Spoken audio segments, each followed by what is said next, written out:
You make me happy. That movie made me happy. My job makes me so happy. We say these kinds of things on a regular basis, and of course there's nothing wrong with having a good time at a movie, having a close relationship, or enjoying your work.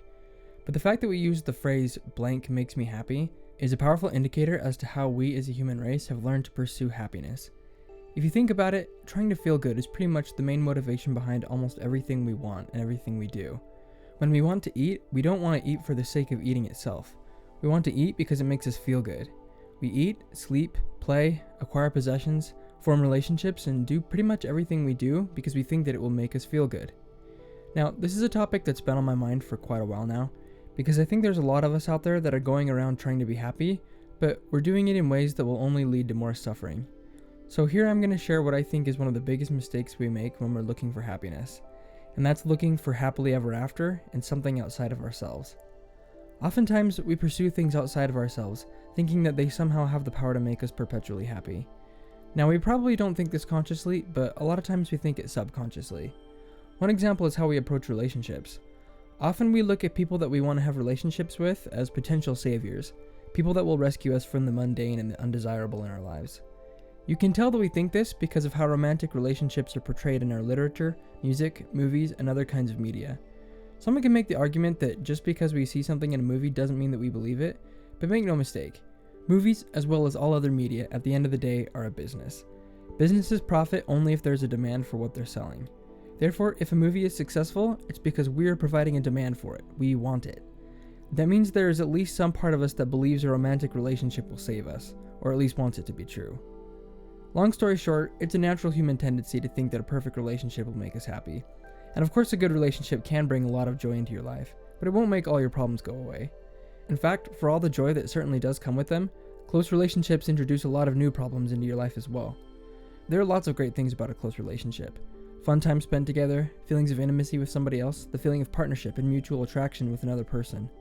However, along with all of this, there are some things about relationships that frankly kinda suck.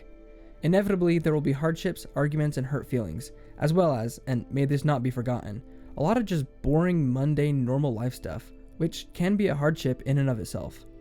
When you enter into a close relationship with someone, you begin the real work of learning to live alongside a person who has experiences, triggers, preferences, and inevitably an entire worldview that is at least in some ways completely different from your own. This is a huge undertaking, and mistakenly thinking that a relationship will be devoid of these things, or thinking that maybe they'll be present but somehow rendered innocuous by the power of our love, is naive, and it leads to a lot of unmet expectations. There's no person on earth who can make us happy all the time, and that is an incredibly unfair thing to ask of anyone. If we enter into a relationship thinking it will save us, we will be left feeling disillusioned and let down.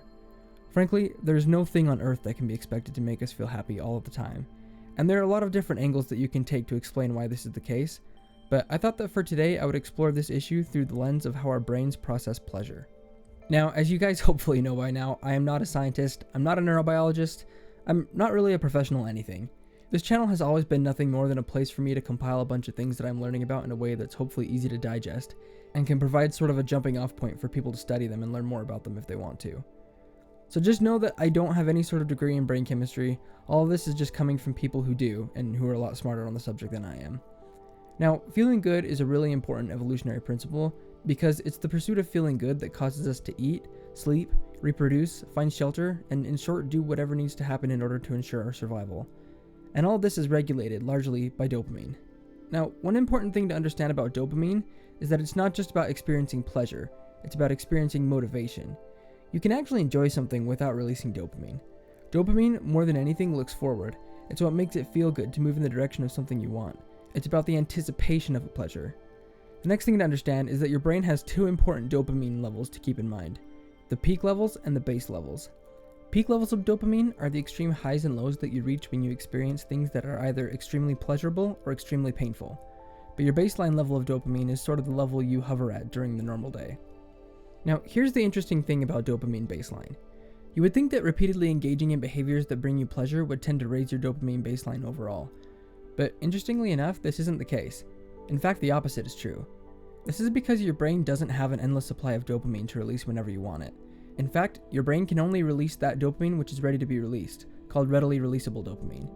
It takes a while for more readily releasable dopamine to be produced.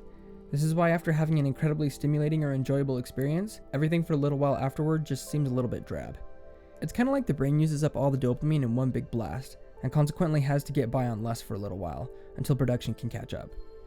Now, although this particular feature of the brain might feel like a bit of an evolutionary letdown, it's actually super important for your dopamine to have a moving baseline like this. Remember that dopamine's primary purpose is to motivate organisms to obtain resources essential for life.